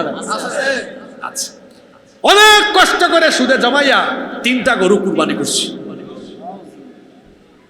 কাম করছে, কুরবানি দিয়েছে, কিন্তু টাকা কিসের টাকা? এরকম অনেক মুসলমানকে পাবেন যারা নামাজে আল্লাহর আনুগত্য করে, নামাজের বাইরে আল্লাহর আনুগত্য করে না। এরা কি আসলে আল্লাহর ইবাদতের অর্থ বুঝেছে? এরা কি আদৌ মুমিন হতে পেরেছে? মুমিন হওয়া মানে কি? এই যে আমি ইসলাম গ্রহণ করলাম, ইসলাম অর্থ কি? দেখছেন কারবার? ইসলাম অর্থ শান্তি, তাই না? হয় নাই, ভুল। ইসলাম অর্থ কি? মাশাআল্লাহ, এখানে এক ভাই বলেছে ইসলাম অর্থ শান্তি। কে শিখাইছে আপনাদেরকে? এটা ভুল, এটা ভুল শেখানো হয়েছে আপনাদেরকে। ইংলিশ যেমন অভিধান ডিকশনারি আছে, আরবি অভিধান আছে, দেখান তো একটা আরবি অভিধান খুলে ইসলাম অর্থ শান্তি দেখান আমারে, দেখান আপনি। ইসলাম অর্থ হলো সারেন্ডার করা, আত্মসমর্পণ করা। জাতির পিতা ইব্রাহিম আলাইহিস সালামকে আল্লাহ বলেছেন, কোরআনে আছে, ইদ ক্বালা লাহু রাব্বুহু আসলিম। স্মরণ করো যখন ইব্রাহিমকে তার রব বলেছেন আত্মসমর্পণ করো, আসলিম। তিনি বলেছেন আসলামতু লিরাব্বিল আলামিন, আমি জগৎসমূহের প্রতিপালকের কাছে আত্মসমর্পণ করলাম। সুবহানাল্লাহ পড়বেন না? আবার বাপ আর ছেলে দুইজন কাবা শরীফ বানায় দোয়া করেছেন, রব্বানা ওয়াজআলনা মুসলিমাইনি লাকা ওয়া মিন যুররিয়াতিনা উম্মাতাম মুসলিমাতাল লাক। আল্লাহ আমাদের বাপ আর ছেলে, বাপ বেটা দুজনকে মুসলমান বানাও, আমাদের বংশধরদেরকেও মুসলমান বানাও। সুবহানাল্লাহ। মিল্লাতা আবিকুম ইব্রাহিম, তোমাদের জাতির পিতা হলেন। যারা বললো না হেদের জাতির পিতা কি অন্য কেউ নাকি? জোর করে জাতির ঘাড়ে জাতির পিতা বানালে। আর বললাম না আপনাদের সামনে এখানে কি জানি একটা ছিল, এটা জোর করে বানানোর ফলাফল। বুঝতে পেরেছেন? এটা নিয়ে যখন 2021 সালে কথা বলেছিলাম, কত ভয় ভীতি দেখানো হয়েছে, হুমকি ধামকি দেওয়া হয়েছে, আমার বাসায় 3 বার পুলিশ পাঠানো হয়েছে। পুলিশের কারবার দেখছেন? আগে আগে মাহফিলে পুলিশ আসতো আমাদেরকে ধমক দেওয়ার জন্য, আর এখন পুলিশ আমাদেরকে পাহারা দিয়া মাহফিলে নিয়ে যায়। তা আমরা ওই সময় বলতাম, আগে বলতাম না, এটা সুবহানাল্লাহ বলার জন্য বলি নাই, আমরা ওই সময় বলতাম, শোনেন, যারা ক্ষমতায় আছেন পুলিশ নিয়ে বাহাদুরি কইরেন না, কারণ এখন ক্ষমতায় আছেন এই পুলিশ হাত পাও দিয়া স্যালুট মারে, ক্ষমতা গেলে এই পুলিশই হাত পা দিয়া উস্তা মারবে।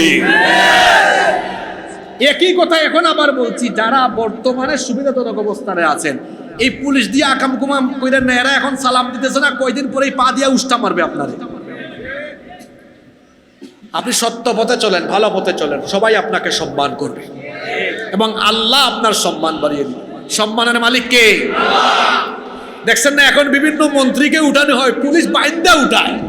এই কয়দিন আগে কিন্তু এই পুলিশরা এই মন্ত্রীদেরকে জি sir, yes sir, yes sir, আর এখন কি করে দেখছেন, হেলমেট পরে এমনি টানে সামনে হাসতেছেন। এই আপনারাই আবার রাজনীতির নামে অনেক অপরাজনীতি করে মানুষের উপর জুলুম করেন। আমার যুবক ভাইদেরকে বলছে, আমিও যুবক, আপনাদেরকে বলছে, যুবক ভাইদেরকে, অনেকে আপনাদেরকে টার্গেট করে তার ক্ষমতার হাতিয়ার হিসাবে আপনাকে ব্যবহার করে, আপনার পকেটে 500 টাকা 1000 টাকা ঢুকাই দিয়া, আপনাকে জিলাপি বিরিয়ানি খাওয়াইয়া, তার সামনে পিছনে মোটরসাইকেল শুডাউন দিয়া আপনাকে তার ক্ষমতায় দেওয়ার সিঁড়ি হিসাবে ব্যবহার করে, চামচার মতো আপনাকে ব্যবহার করে। আপনি কারো চামচা হবেন না, বি এ প্রেস্টিজিয়াস পারসন, ব্যক্তিত্ববান ছেলে হন। কলেজে বিশ্ববিদ্যালয়ে পড়ে সে কিভাবে অশিক্ষিত চরিত্রহীন নেতার সামনে পিছনে চামচার মতো হাঁটাহাঁটি করে। স্পষ্ট ভাষায় বলছি, আপনার এই তারুণ্য, এই যৌবন, এই যৌবনের ঘাম, শ্রম, রক্ত, এটা কোনো নেতা নেত্রীর চামচামি করার জন্য দেওয়া হয় নাই। এই যৌবন আল্লাহ দিয়েছেন যেন আমার যৌবন, আমার তারুণ্য, আমার ঘাম, আমার রক্ত, আমার জীবন আল্লাহর দ্বীনের পথে উজাড় করব। আমি কারো চামচামি করতে পারবো না।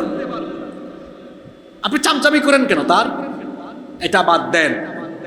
যদি আমার জীবন, আমার রক্ত, আমার ঘাম, আমার শ্রম কারো জন্য দিতে হয়, সেটা দিব যারা দিন কায়েমের জন্য সংগ্রাম করে, দিন কায়েমের সাথীদের সাথে আমরা থাকবো। এর বাইরে কোথাও আমার ঘাম, শ্রম, রক্ত, জীবন আমি দিব না, কারণ এটা এত সস্তা নয় যেটা যে কেউ চাইলেই 500 টাকার বিনিময়ে পেয়ে যাবে। এত সস্তা নয়। আমার রক্ত, আমার জীবন, আমার ঘাম, আমার যৌবন, এটা দিব আমি কার জন্য? জোরে বলেন, কার জন্য? যুবক তরুণ ভাইরা কি আমার কথাগুলো শুনছেন? আমি আপনাদেরকে বলছি, আপনাদেরকে কারো চামচা হবেন না। এরা তাদের ক্ষমতার স্বার্থে আপনাদেরকে ব্যবহার করে। এই কথাগুলো আমি গত 8-10 বছর ধরে গোটা দেশে বলি যে আমার ভাইরা কারো চামচা হইয়েন না। আল্লাহ বুঝার তৌফিক দান করুন। বলছিলাম হালাল খাওয়ার কথা, এটাও ইবাদত। এটাও কি? নামাজে যেভাবে আমি আল্লাহর ইবাদত করি, ঠিক তেমনি উপার্জনেও আমি আল্লাহর ইবাদত অর্থাৎ আল্লাহর আনুগত্য করব। ইবাদতের মানে হলো যেভাবে আমি আল্লাহর কথা মতো রমজান মাসে রোজা রেখে ইবাদত পালন করি, সে আল্লাহর কথা মতো আমি আমার পরিবার চালাবো। যে আল্লাহর কথা মতো আমি হজ আদায় করি, যাকাত প্রদান করি, সে আল্লাহর কথা মতো আমি আমার সমাজ রাষ্ট্রের সবকিছু পরিচালনা করব। এর নাম হলো ইবাদত। আর এই ইবাদতের পথে চলার জন্য, ইবাদতের পথে ইস্তেকামত থাকার জন্য, সব কিছুকে আল্লাহর কিতাব মোতাবেক পরিচালনার জন্য এই কিতাব আমাদেরকে দিয়েছেন কে? আসতে বলবেন না, জোরে বলেন কে? বলেন তো দেখি, এই কিতাবের ভেতরে সব কিছু আছে না নাই? অর্থনীতি আছে না নাই? রাজনীতি আছে না নাই? এই কিতাবে সব আছে না নাই? কোরআনে কারীমের 16 নম্বর সূরা, সূরাতুন নাহলের 89 নম্বর আয়াতে আল্লাহ বলেন, ওয়ানাজ্জালনা আলাইকাল কিতাবা তিবয়ানাল লিকুল্লি শাইইন ওয়া হুদান ওয়া রাহমাতান ওয়া বুশরা লিল মুসলিমিন। আমি আপনার কাছে এই কিতাব নাজিল করেছি, আর এখানের ভেতরে তিবয়ানাল লিকুল্লি শাই, আমি বর্ণনা করেছি।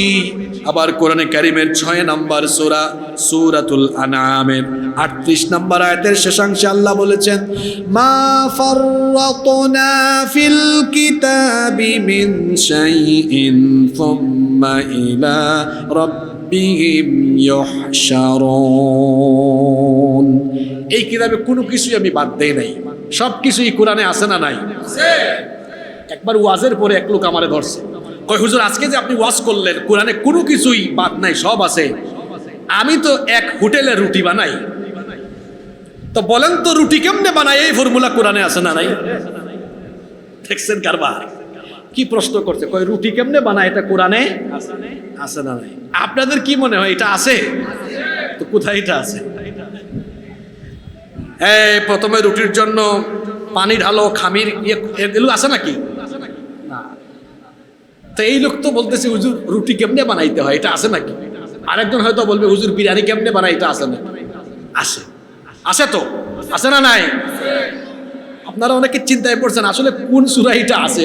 কোনদিন তো শুনলাম না যে কোন হুজুর কোরআন শরীফ পড়তে যায় বিরিয়ানির শব্দ উচ্চারণ করে বা রুটির শব্দ উচ্চারণ করতেছে, শুনলাম না তো। আমি তাকে বললাম, ভাই কোরআনে আল্লাহ বলেছেন ফাসআলু আহলা যিকরি ইন কুনতুম লা তা'লামুন, তুমি যদি কোনো কিছু না জানো, যে জানে গিয়ে তার কাছ থেকে এটা জিজ্ঞেস করো। তার মানে রুটি বানানো তুমি যদি না জানো, তো কোরআন বলতেছে যেইটা বানাইতে পারে তার কাছ থেকে গিয়ে ট্রেনিং দিয়ে শিখে নাও। তো কোরআনে উত্তর আছে না নাই? আছে। জোরে বলেন আছে না নাই? আছে। সব এই কোরআনে আছে। ইবাদত মানে হলো কুরআন মোতাবেক 24 ঘন্টা সারা জীবন আল্লাহর আনুগত্য করে জীবন পরিচালনা করা, এর নাম কি? জোরে বলেন এর নাম কি?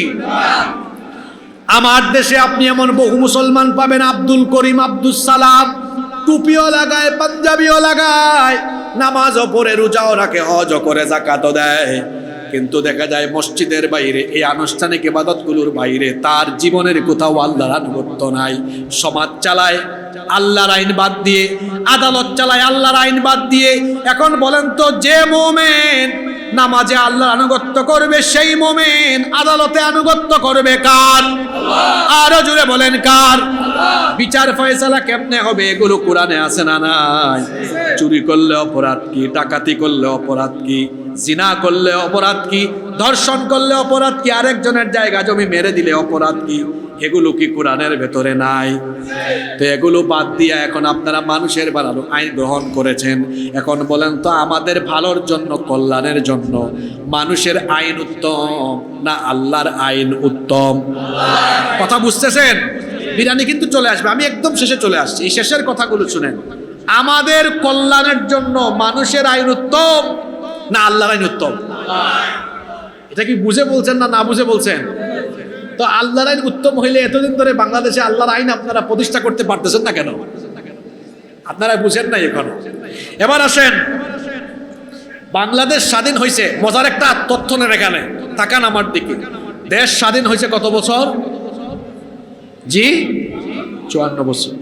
একটু হিসাব কইরা কম তো দেখি। 54 বছরের মধ্যে দেশ বেশি শাসন করছে পুরুষরা না নারীরা? এবার হিসাব থাকলে বলেন দেখি, 54 বছরের মধ্যে নারীরা ক্ষমতায় ছিল কত বছর? এটা কইতে পারলেন না? হ্যাঁ, পান খাইয়া কি তাল ঠিক আছে নাকি?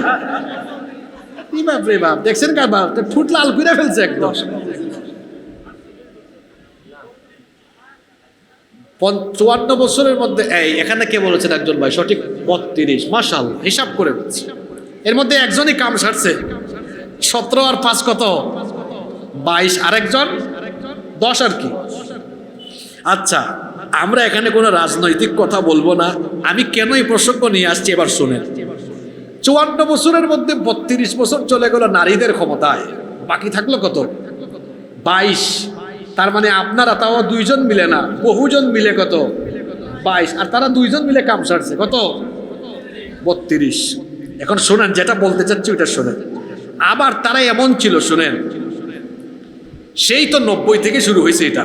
এট এ টাইম সরকার দলীয় নেতা নারী, বিরোধী দলীয় নেতা নারী, আর গত 1.5-2 যুগ দেখেছি এট এ টাইম সরকার দলীয় নেতা নারী, বিরোধী দলীয় নেতা নারী, স্পিকার নারী, স্বরাষ্ট্রমন্ত্রী নারী, শিক্ষামন্ত্রী নারী। এখন আপনারা ভাবিয়েন না যে আমরা কি নারীরা ক্ষমতায়ন হইলে আমরা কি এটা অপছন্দ করি নাকি, না বুঝেন ব্যাপারটা কেন এটা বলতেছি। এখন বলেন তো 54-র মধ্যে 32 বছর নারীরা ক্ষমতায় থেকে লম্বা একটা সময় তারা ক্ষমতায় থাকছে, মানে দেশ স্বাধীন হওয়ার পরে 3/2 সময় শুধু নারীদের হাতে ক্ষমতা ছিল। আপনারা বলেন 3/2 সময় নারীরা ক্ষমতায় থেকে এই দেশে কি তারা নারী নির্যাতন, নিপীড়ন, ধর্ষণ তারা বন্ধ করতে পেরেছে? এখন কিন্তু আওয়াজ ছোট হইলে চলবে না, পেরেছে? এরা তো এত ক্ষমতায় থাকে, এরা পারলো না কেন? তারা প্রধানমন্ত্রী, তারা বিরোধী দলীয় নেতা। আমি কিন্তু 2 মহিলাকেই বলতেছি সমান তালে। তারা প্রধানমন্ত্রী, তারা বিরোধী দলীয় নেতা, তারা স্বরাষ্ট্র, পররাষ্ট্র, শিক্ষা, স্পিকার সব নিয়ে গেছে।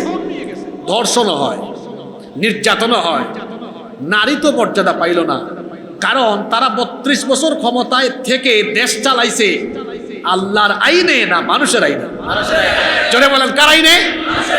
এখনো চলে কার আইন? এই আইনটা কেমন শুনেন, জাস্ট একটা উদাহরণ দিই। কয়েক মাস আগে মাগুরায় আমার এক ছোট্ট বোন নির্মমভাবে এক পরিবারের 3 অফিসার মিলে 8 বছরের এই বোনটাকে ধর্ষণ করেছে। আসিয়ার কথা মনে আছে আপনাদের? এই মেয়েটা 4-5 দিন হসপিটালে থেকে মারা গিয়েছে। আমার এই ছোট্ট বোনটাকে এই নির্মম পরিস্থিতি যারা করেছে, এই ধর্ষকগুলো এখনো বেঁচে আছে না নাই? জোরে বলেন। চিন্তা করছেন, ধর্ষিতা কবরে চলে গেছে, কিন্তু কবরে ঘাস উঠে গেছে বহু আগে। কিন্তু এই দেশে মানুষের আইন তো, আল্লাহর আইন না, মানুষের আইন আছে, কিন্তু ধর্ষক এখনো বেঁচে আছে। এক কেমন আইন, যে আইন থাকার ফলে আমার ধর্ষিতা বোন কবরে চলে যায় আর ধর্ষক 8-9 মাস ধরে বেঁচে থাকে। আপনার এই আইনের মুখে আমি লাথি মারি। যে আইন থাকার ফলে আমার ধর্ষিতা বোন কবরে যায় আর ধর্ষক, ইতিপূর্বে বহু ধর্ষক জেল থেকে বের হয়ে রাস্তায় ফুলের মালা গলায় দিয়ে ভি চিহ্ন দেখায় দেখায় হাঁটে। যেই দেশে এমন আইন থাকার ফলে ধর্ষক ফুলের মালা গলায় দিয়ে হাঁটতে পারে, সেই আইনের মুখে আমি ঝাড়ু পিটা করি।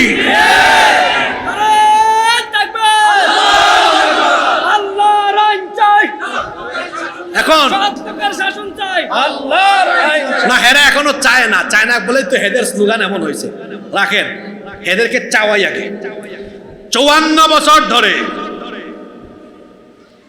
বলেন তো এইভাবে আল্লাহর আইন বাদ দিয়ে মানুষের আইন চলায় নারী নির্যাতন বন্ধ হয়েছে? এটা কোন থানা? হ্যাঁ, এই বন্দর থানায় একজন ধর্ষককে থানার সামনে একটু কোরআনের আইন দিয়ে বিচার করা দেখান তো। বন্দর থানার ভেতরে যত লুচ্চার বদমাশ আছে, এক বিচার দেখে তারের মতো সুদা হয়ে যাবে। এটা কার আইন? কার আইন? চুরি, বাংলাদেশে এমন চুরি, মসজিদে সাজদার সামনে একটা জুতা পর্যন্ত নিরাপত্তা নাই। ঠিক আছে না কথা? 54টা বছর ধরে, আরে বাপরে বাপ, আমরা ক্ষমতায় গেলে আইনের শাসন প্রতিষ্ঠা করব। কি জাতের আইন? যারাই বক্তব্য দেয় তাদেরকে বলবো তার জুতাও হেফাজত করতে পারবেন। আর মসজিদে যে জুতা চুরি করে, এই চুর মারাত্মক না সচিবালয়ে যে কলমের খুঁচায় দুর্নীতি করে সে বড় মারাত্মক? মারাত্মক কোনটা? কারণ মসজিদের চোর এটা অশিক্ষিত চোর, আর সচিবালয়ের চোরা এটা কি চোরা? শিক্ষিত চোর। আমার দেশের জন্য বিপজ্জনক কোনটা, অশিক্ষিত না শিক্ষিত চোর? শিক্ষিত চোরেরাই দেশকে লুটে পুটে খেয়েছে। তার মানে কি শিক্ষিত মানুষ খারাপ? সুশিক্ষাটা ভালো। এরা যে শিক্ষাটা পেয়েছে, এদের শিক্ষায় এরা ইংরেজি, বিজ্ঞান, আধুনিক প্রযুক্তি সব শিখেছে, কিন্তু এদের শিক্ষার ভেতরে দিনের শিক্ষাটা নাই। যাদের শিক্ষার ভেতরে দিন থাকবে না, এরা শিক্ষিত হয়ে, সুশিক্ষিত হয়ে বড় চেয়ারে বসলেও এরা শিক্ষিত চোর, বাটপাড়ার ডাকাতে পরিণত হবে। এজন্য সামনে কিন্তু জানুয়ারি মাস আসতেছে, আপনাদের বাচ্চাদেরকে অবশ্যই এমন প্রতিষ্ঠানে পড়াবেন যেখানে অবশ্যই দিন শিক্ষা আছে। যেখানে দিন নাই, এই প্রতিষ্ঠানে আমার আপনার বাচ্চাকে দেওয়ার কোনো দরকারও। আমার আপনার বাচ্চা যেখানে গেলে ও আ ক খ এবিসিডি শিখবে, কম্পিউটার শিখবে, পাশাপাশি কুরআনও শিখবে, আরবিও পারবে, দিন পারবে। এই প্রতিষ্ঠানে আমার বাচ্চাদেরকে আমরা পড়াবো। রাজি আছেন? জানুয়ারি মাস আসতেছে, কিন্তু বুঝে শুনে সিদ্ধান্ত নিন, উল্টা পাল্টা জায়গায় যাইয়েন না। আল্লাহ সবাইকে বোঝার তৌফিক দেন। তাহলে বলেন তো, আমাদের কল্যাণে কার আইন উত্তম, মানুষের না আল্লাহর? আল্লাহর আইন মোতাবেক সমাজ রাষ্ট্র পরিচালনা করা, এটা কি ইবাদত নয়? জোরে বলেন, এটা কি ইবাদত নয়? এটা ইবাদত বলে, এই ইবাদত রসুল নিজে পালন করেছেন। পালন করছেন কেমনে? তিনি নিজে দেশ পরিচালনা করেছেন। কয় বছর? 3 বছর না 4 বছর? কনফিউশনে পড়ে গেছে যে 3 বলতাম না 4 বলতাম। অপশনের বাইরে অত অপশন আছে। বলেন, রসুল দেশ পরিচালনা করেছেন কত বছর? জোরে বলেন, কত বছর? 10 বছর। তো রসুল নিজে 10 বছর দেশ পরিচালনা করলেন কার আইনে?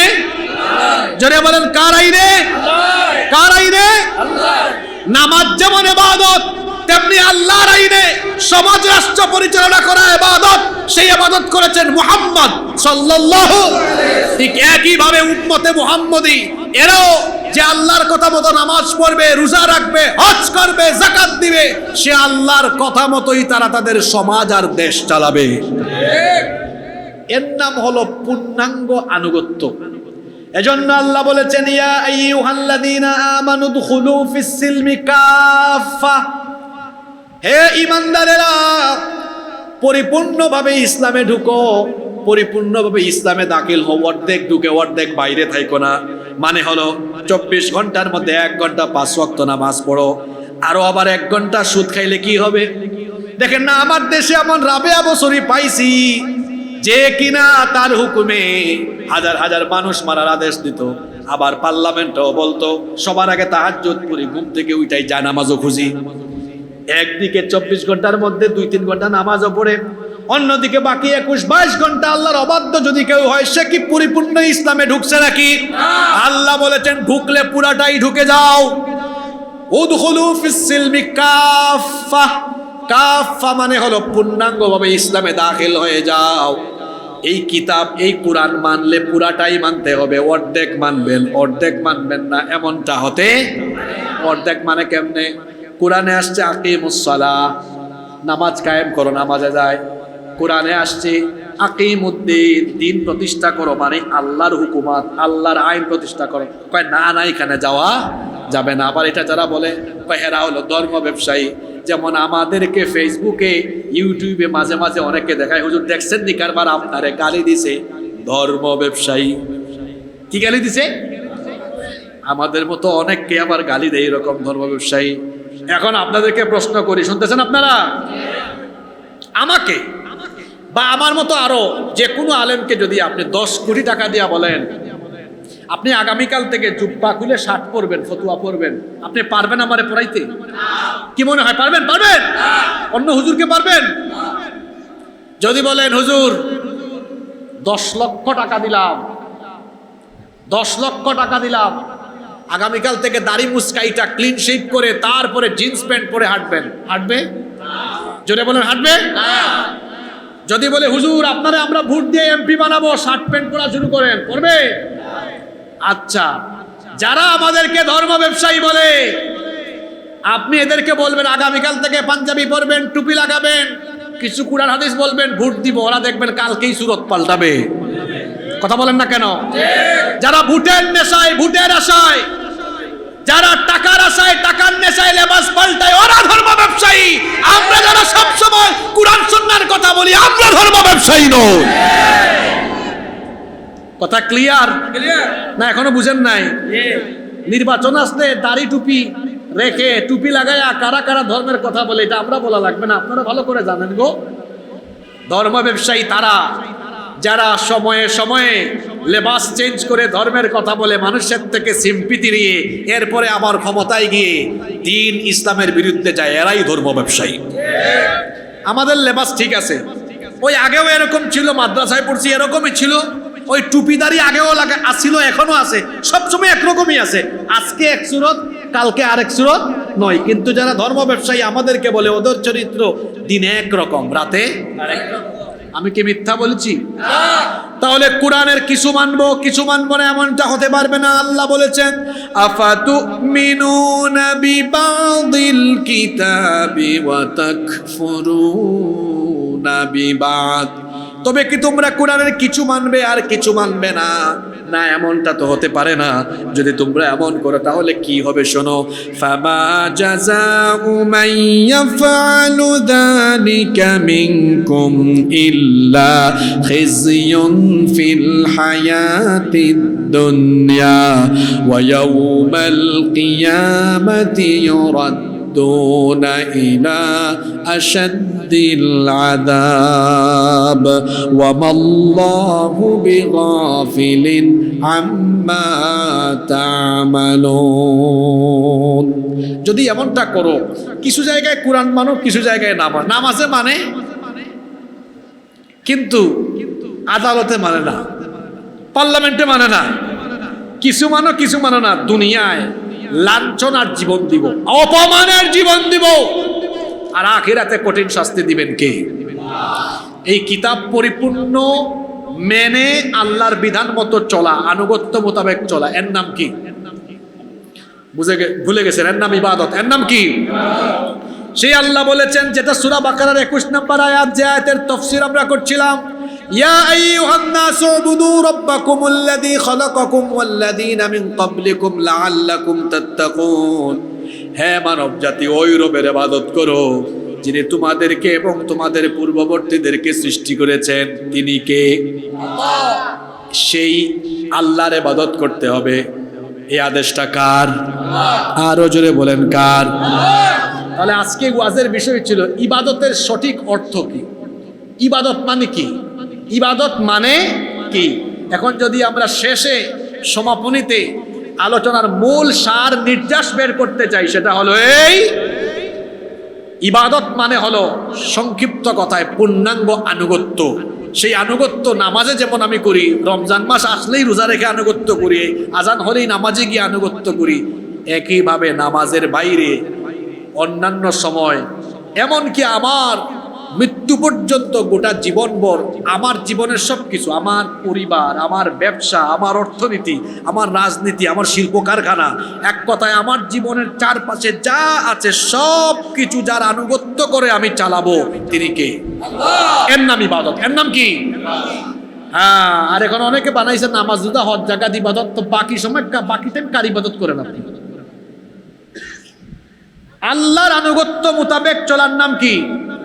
ইবাদত। আর আল্লাহর পূর্ণাঙ্গ আনুগত্য করার জন্য আল্লাহ একজনকে মডেল বানিয়েছেন, তিনি হলেন মুহাম্মাদুর রাসূলুল্লাহ সাল্লাল্লাহু আলাইহি ওয়াসাল্লাম। তিনি এমন এক মহামানব, উনার মতো কথা বললে, উনার মতো খাইলে, এমনকি উনার মতো ঘুমাইলেও সওয়াব হয়। সুবহানাল্লাহ পড়বেন না? অনেকে আছে তার পছন্দের খেলোয়াড়, নায়ক বা গায়ক, তার স্টাইলে চুল রাখে, তার স্টাইলে বডি ল্যাঙ্গুয়েজ, হাঁটা চলা করে, সওয়াব না গুনাহ? জোরে বলেন, সওয়াব না গুনাহ? আমাদের আদর্শ একজন মুহাম্মাদুর রাসূলুল্লাহ সাল্লাল্লাহু আলাইহি ওয়াসাল্লাম। এজন্য আসুন রাসূলকে জানি, রাসূলকে চিনি, জানি, মানি। শোনেন, এই যে কোরআন, এটা হলো ওই যে আমি বললাম আল্লাহর আনুগত্য করার জন্য আল্লাহ একজনকে মডেল বানিয়েছেন, তিনি কে? মুহাম্মদ সাল্লাল্লাহু আলাইহি ওয়াসাল্লাম। কেন বলেছি? এটা আপনাদের বাড়িতে আছে না কোরআন, এটা হলো প্রিন্টেড ভার্সন, এটা প্রিন্টেড ভার্সন, আর নবীজি হচ্ছেন প্র্যাকটিক্যাল ভার্সন। কোরআন হলো প্রিন্টেড কোরআন, আর রাসূল হচ্ছেন প্র্যাকটিক্যাল জীবন্ত কোরআন। সুবহানাল্লাহ। তা আমাকে আপনাকেও জীবন্ত কোরআন হইতে হবে। এই জীবন্ত কোরআন হইতে হইলে কি করতে হবে? কোরআনটা একদিন এসে শুধু মাহফিলে শুনলে হবে না, কোরআন রেগুলার অর্থ সহ পড়তে হবে, বুঝতে হবে, কোরআন ওয়ালাদের সাথে থাকতে হবে। রাজি আছেন তো?